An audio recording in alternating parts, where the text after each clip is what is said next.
안녕하세요. 저는 평범한 34살 주부입니다. 시집을 오기 전까지는 엄마와 저, 그리고 여동생이 참 재밌게 살았었는데, 제가 결혼하고 최근에 막내까지 결혼을 하게 되어 엄마가 혼자 남게 되셨습니다. 저희 엄마는 올해 63세로 두 자매를 거의 혼자 키우신 대단한 분이세요. 아버지와는 제가 고등학생쯤에 이혼을 하셨지만, 그때까지 제대로 생활비 한 번을 가져다 주시지 않으셨거든요. 게다가 걸핏하면 엄마에게 손찌검을 하셔서 엄마의 얼굴에는 멍이 자주 들어있었고 두 분이 싸우는 날이면 저와 동생들은 방에서 이불을 뒤집어 쓰고 참 많이 울었던 기억이 나네요. 한창 사춘기 때에는 그런 아버지와 이혼을 하지 않는 엄마가 도저히 이해가 가지 않았고 오빠라도 있었으면 상황이 좀 나아지지 않았을까 하는 상상도 많이 했었던 것 같습니다. 그러다 저와 제 동생이 중고등학생이 되고 엄마 좀 그만 때리라며 말리자 저희에게까지 폭력을 쓰기 시작하면서 엄마는 이혼을 결심하게 됐다고 해요. 그전에는 아버지가 바람을 피우는 동안 외박을 하던 말던 저희가 성인이 될 때까지만 참자고 생각했었는데 더는 못 참겠다고 느꼈던 거죠. 결국 친정의 도움을 받아 이혼하고 그 후론 저희 4명에서 살게 되었답니다. 엄마는 오랫동안 식당을 다니며 조금씩 모아온 돈으로 작은 식당을 여셨어요. 저희 엄마가 늘 하셨던 말씀은 공부 같은 거 잘하지 않아도 되니 건강하고 정직하게만 자라달라고 하셨죠. 그래서인지 저희 자매들이 공부를 특별하게 잘하거나 엄청나게 착했던 건 아니었지만 다들 밝은 성격에 똑 부러지고 야무져서인지 인기도 많고 주변에 사람들도 많이 따랐습니다. 성인이 돼서는 저와 둘째는 바로 취직을 했고 막내는 대학을 갔죠. 제 동생은 저보다 3살이 어린데 어릴 때는 저를 엄청 무서워하더니 다 크고 나니 친구처럼 지내게 되어 이제는 언제든지 속마음을 터놓고 수다 떨 수 있는 사이가 됐고요. 그러다 제가 먼저 시집을 가게 되고 최근에 드디어 막내가 결혼하게 되어 엄마가 혼자 남게 되니까 너무 쓸쓸하진 않을까 걱정이 많이 되던 찰나 다행히도 신랑이 먼저 어머님 집에 모시고 오는 거 어떻겠냐고 얘기를 꺼내줬어요. 저는 당연히 너무 좋았고 마침 둘째를 낳은 지 얼마 안 되어 힘들었던 시기라 엄마에게 바로 전화를 했죠.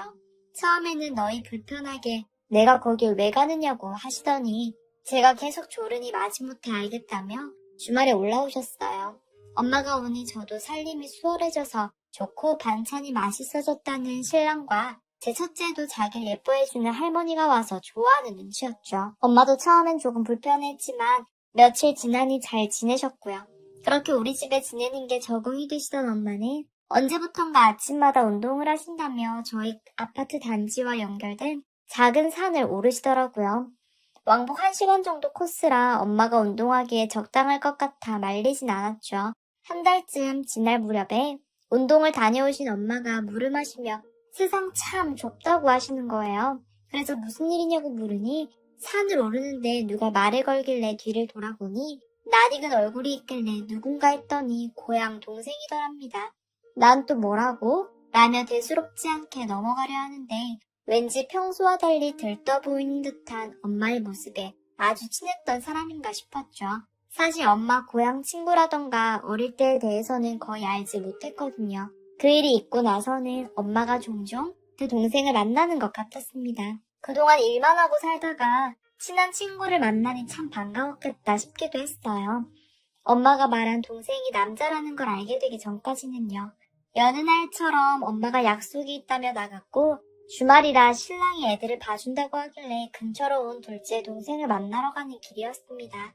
엄마가 약속을 끝나면 같이 밥이라도 먹으려고 했거든요. 근처에서 동생과 만난 뒤 근처에 커피숍을 들어가려고 했는데 그곳에 엄마와 웬 남자가 있더라고요. 저와 동생은 순간 멈춰서 서로 마주보며 그저 웃었죠. 엄마가 아버지와 이혼하고 이런 상황이 처음이었거든요. 저는 왜 엄마가 말한 동생이 남자라고는 생각을 못했던 걸까요? 그 길로 동생을 집으로 데리고 와서는 왜 벌써 들어왔냐는 신랑을 뒤로한 채 동생과 저는 엄마가 드디어 연애하는 것 같다며 신이 나서 설레발을 떨었죠.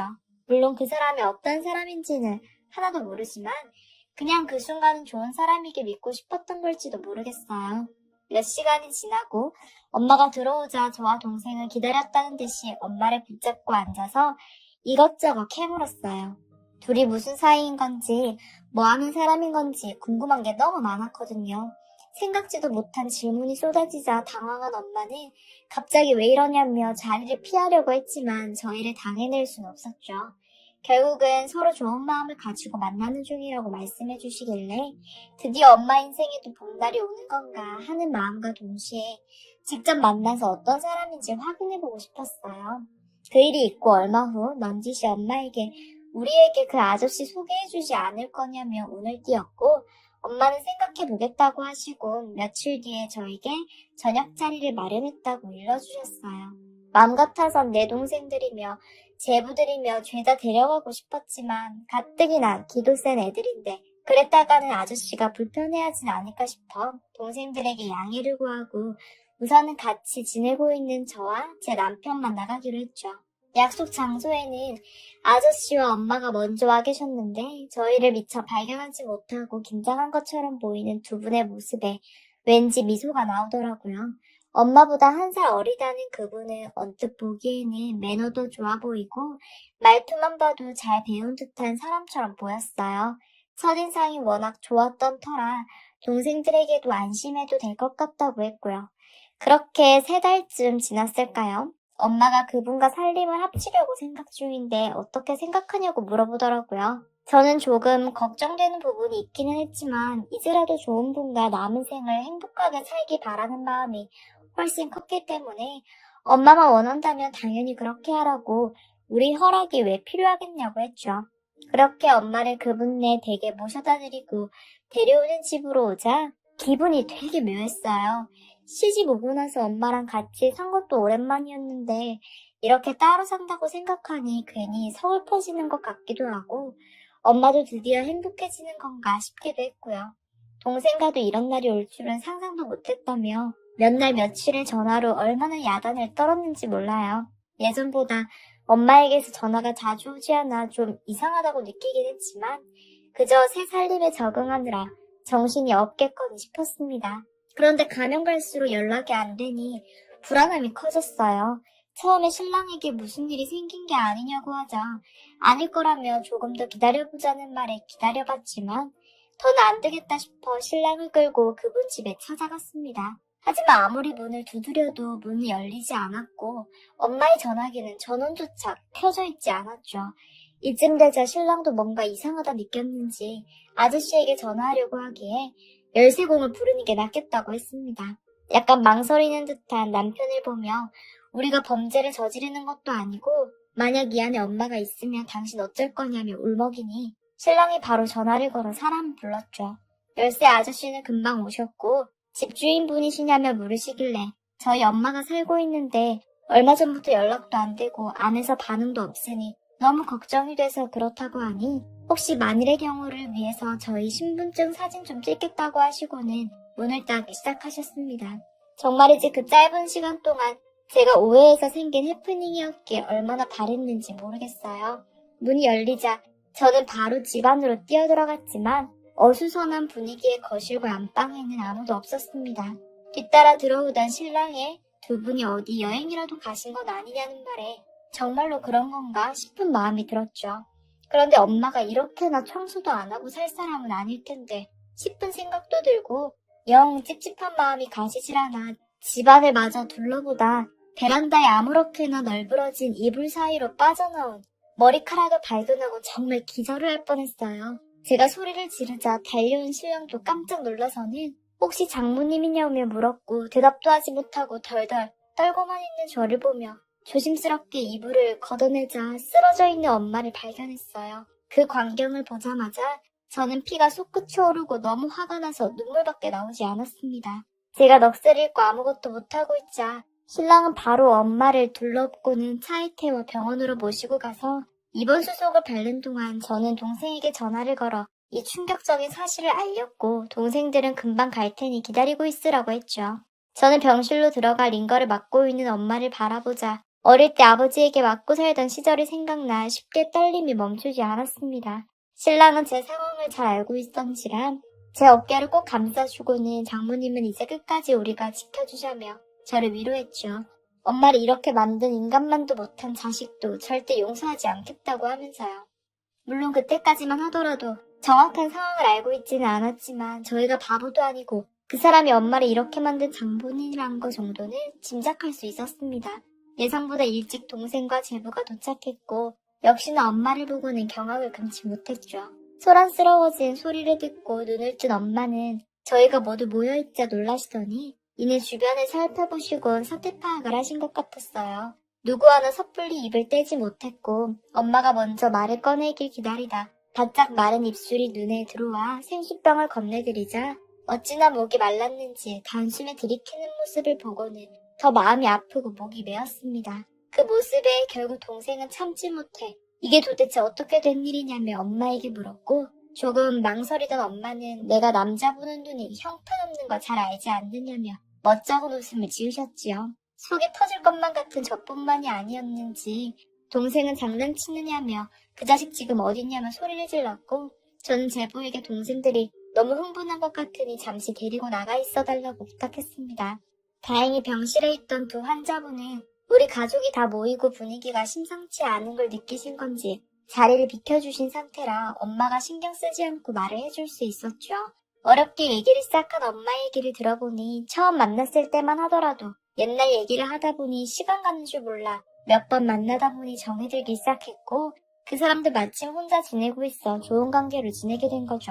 62살의 나이에도 운동도 열심히 하고 모임도 많이 나가는 굉장히 활발한 사람이었대요.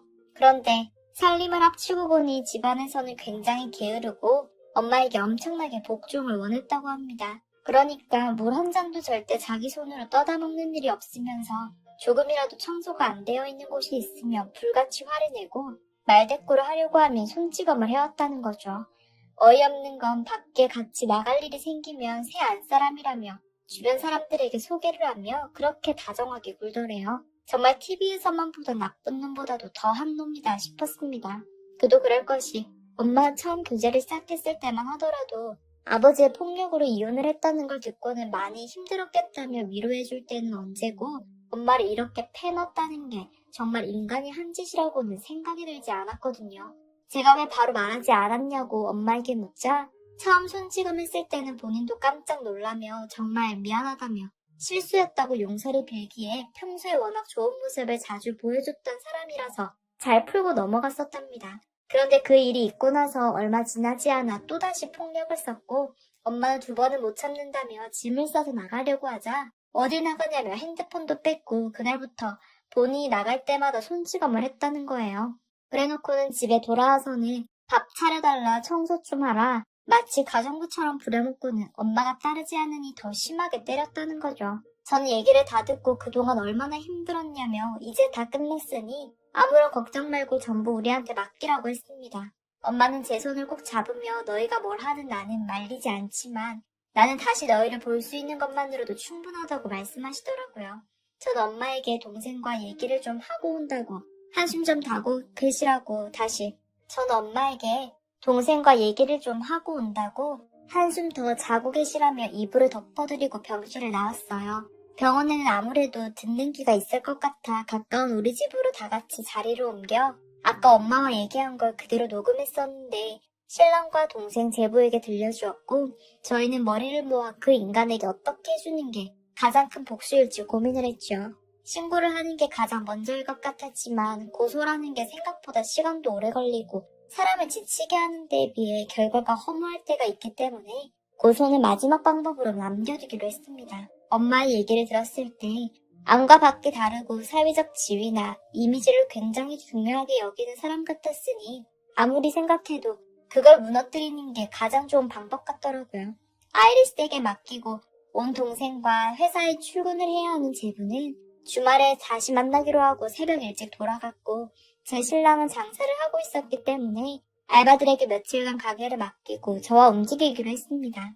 우선은 엄마 담당 의사를 만나 진단서를 끊고 증거를 위해 얼굴과 몸 곳곳을 사진으로 남겼죠. 그리고 엄마에게 그 인간 이름과 연락처부터 일하는 곳, 자식들에 대한 정보 등등 최대한 많은 걸 알아냈죠. 그리고 저와 신랑은 가장 먼저 엄마의 고향인 외갓집으로 내려갔습니다. 그 인간도 거기가 고향인지라 아직 친척이나 지인들이 꽤 남아있을 거라 하셨거든요. 평생을 그 지역에서 농사를 지으며 살던 외삼촌은 저를 보고는 이게 얼마만이냐며 반갑게 맞아주셨어요.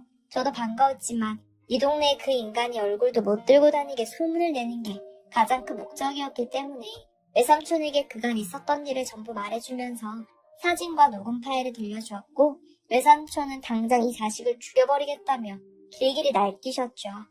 저는 외삼촌에게 나머지 일은 저희 자매가 알아서 할 테니 그 인간 이 동네에 발도 못 들이게 해달라고 부탁하러 왔다고 했어요. 그런 건 걱정도 하지도 말라고 하시길래 정말 고맙다고 다음에 좋은 소식 들고 찾아뵙겠다며 자리를 떴습니다.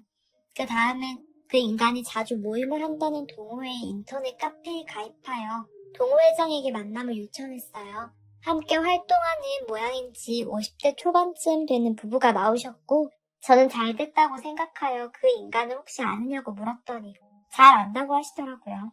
자녀분이시냐는 말에 저희 엄마 사진을 보여주며 이분은 아느냐고 했더니 모임에 몇 번 나온 적이 있는 것 같다고 했어요. 저는 이분의 딸인데 이런 일이 있었다며 이번에는 저희 엄마의 피 묻은 사진을 보여드리며 그 사람이 이런 인간인 건 알고 계셨냐고 물었습니다. 그분들은 깜짝 놀라며 꿈에도 상상하지 못했다며 엄마를 걱정해주시며 정말 고맙게도 뭔가를 도와주어야 하냐며 묻더라고요. 저는 염치 없었지만 다른 회원분들께 이 사실을 알리되 그 인간한테만 비밀로 해서 모임을 한 후에 망신을 줘달라고 부탁을 드렸더니 흔쾌히 승낙하시더라고요. 그리고 주말이 되자 동생이 준비해온 벽보로 그 인간이 운영하는 인쇄소 주변을 죄다 도배를 했습니다. 주말이 지나면 죄다 뜯어지겠지만 그때까지 분명히 사진도 찍히고 소문도 날 테니까 말이죠. 얼마 후에 엄마는 상태가 많이 호전되어 퇴원하시고 다시 우리 집으로 돌아오셨고 동생 집에서도 며칠씩 지내면서 편안하게 지내고 계시고 저희도 이번 일을 겪고 나서 더 조심성이 생긴 것 같아요. 사실 처음 이 일을 겪었을 땐 정말 똑같이 갚아주고 싶었습니다. 굳이 사람을 시키지 않더라도 덩치 좋은 제 신랑한테 부탁하더라도 충분히 똑같이 패줄 수 있었거든요. 그리고선 이 인간 자식들에게 보여주고 싶었어요. 그런데 그렇게 하면 똑같은 인간이 되는 거고 우리 가족은 어찌됐건 폭력을 싫어하니깐요. 그리고 지금은 그 인간이 어찌 됐는지 궁금하지도 않아요. 그저 앞으로도 우리 가족이 무슨 일이 생기던 이렇게 서로 지켜주며 무탈하게 잘 지내길 바랄 뿐이죠.